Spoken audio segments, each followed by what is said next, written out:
Assalamualaikum warahmatullahi wabarakatuh. Kebrutalan Israel yang sekarang sedang perang menghadapi negara-negara di sekitarnya, khususnya ya Palestina, karena hegemoninya tidak mau dikalahkan oleh perjuangan dari orang-orang Palestina yang ada di sana. Peperangan yang dilancarkan oleh Israel sudah melebar kemana-mana. Usulan dari negara-negara yang menghendaki peperangan ini dihentikan, ini hanya masuk telinga kanan, keluar telinga kiri. Kenapa?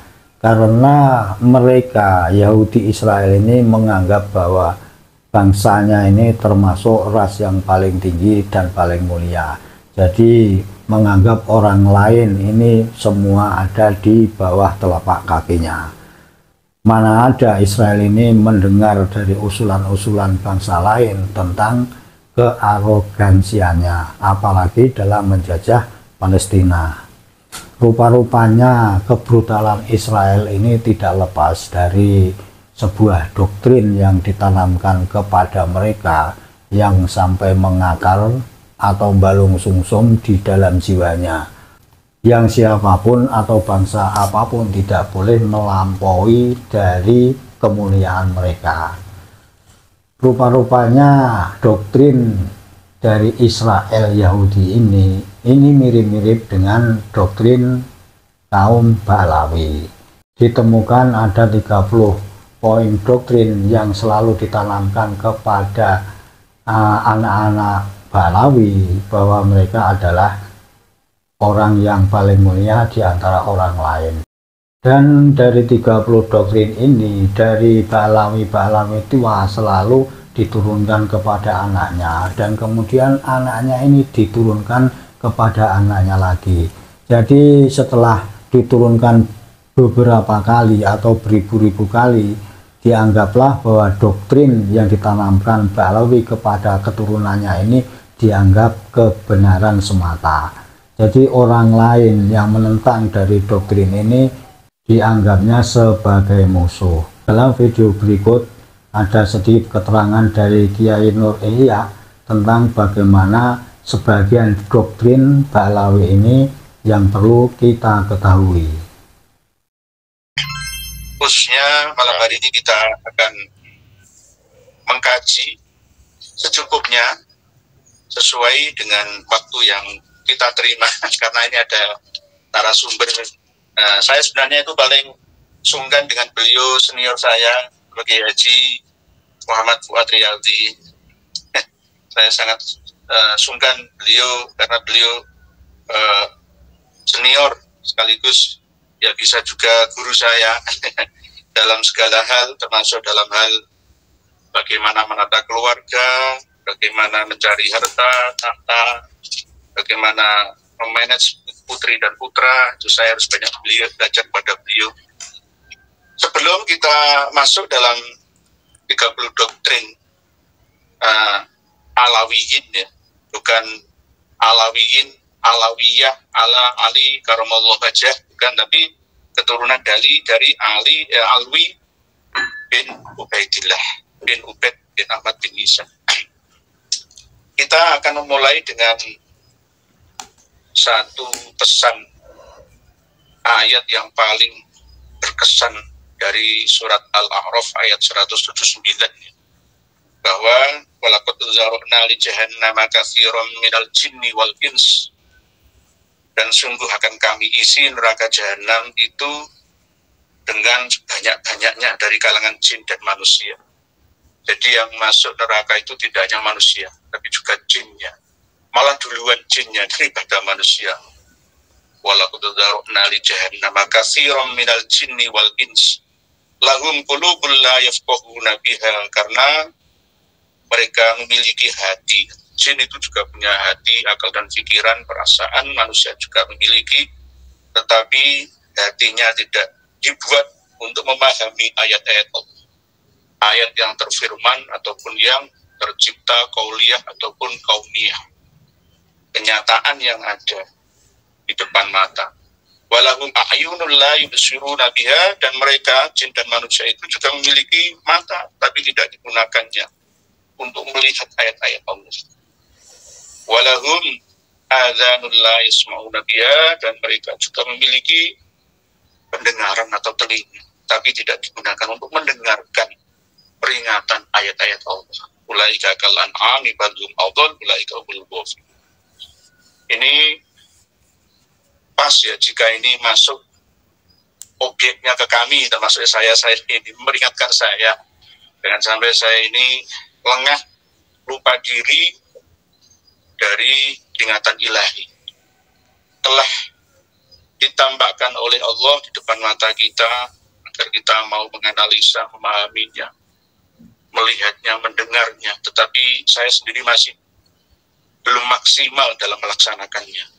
Oleh sebab itu, melalui pertemuan malam hari ini, perkenankanlah saya yang bodoh, buta, dan tuli ini untuk sama-sama saling mengingatkan, khususnya kepada saudara-saudari kami, untuk berhati-hati dalam memahami siapa sebenarnya Habaib Alawi.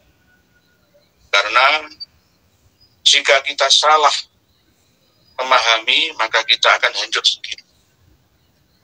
Baca, analisa, dan periksa dengan telinga kita sebaik-baiknya. Bahwa 99 tahun yang lalu, tadi dikatakan oleh Gus Rifki Zulkarnain, 100 tahun ya kurang lebih ya, edaran doktrin ini disebarkan. Hampir 1 abad sudah ditanamkan dalam memori Duriyah Alwi bin Ubaidillah yang ada di Indonesia ini. Kebanyakan kiai dan santri tidak memiliki ini. Saya sebenarnya nyimpannya itu yang bukan terjemahan bahasa Indonesia, yang bahasa Arabnya saja. Yang mana Al-Allamah Sayyid Alwi bin Thohir Al-Haddad yang pernah berkeliling ke Bogor, Singapura, Malaysia, termasuk Dewan Pendiri Robito Alawiyah, sudah pernah menyampaikan bahwa doktrin ini secara turun-temurun harus disampaikan pada anak cucu Alwi bin Ubaidillah. Karena ini penting ya untuk menjaga marwah yang sudah tergabung dalam Robito Alawiyah. Ini hampir sama dengan doktrinnya Yahudi. Yahudi yang paling tinggi marganya itu Askenazi. Kalau dalam Ba'alawi itu Asegaf.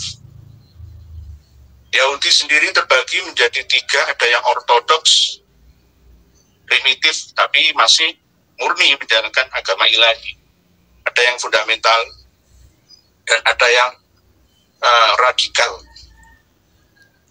Hampir sama seperti yang ada dalam klan Habaib Alawi. Persis diadopsi doktrin-doktrinnya seperti doktrin ini.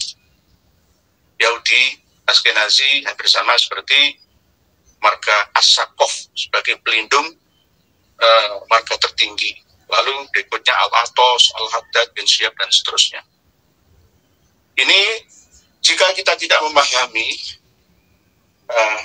maka kita tidak akan lama lagi ya akan menjadi bangsa yang kerdil seperti Palestina yang dijajah oleh Yahudi Askenazi, Yahudi Sephardic, dan lain sebagainya, karena gabungan dengan Perancis, Italia, orang-orang Jerman, orang-orang India, orang-orang Afrika yang masuk dalam satu negara yang bernama Israel Raya itu.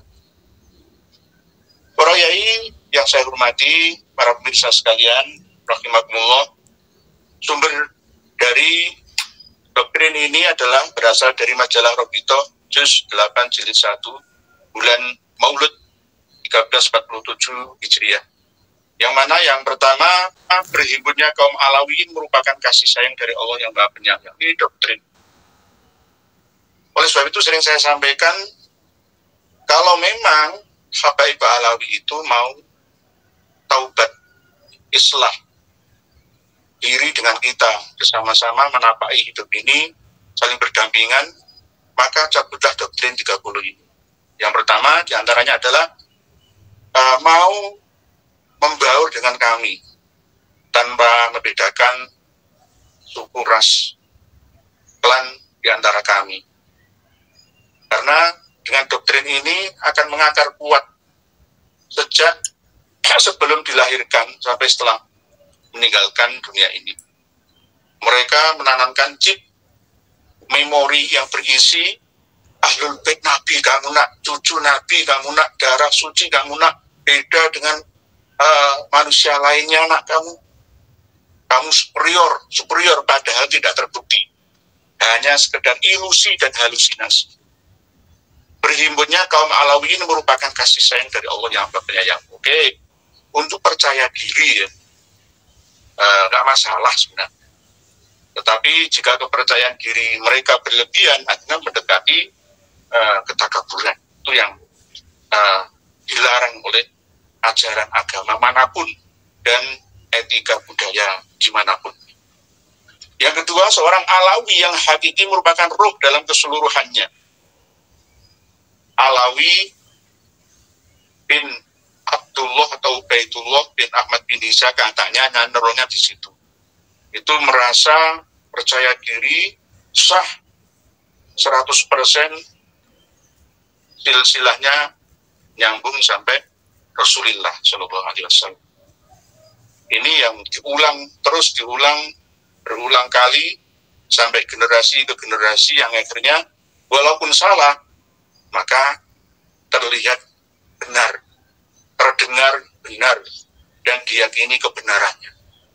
Padahal kebanyakan ya 80% dari Habaib Ba'alawi itu pun sendiri tidak bisa memahami siapa sebenarnya leluhur mereka, hanya berdasarkan tutur tinular dari abahnya, mbahnya, buyut, canggar, wareng, deg gantung siwurnya, dan seterusnya itu.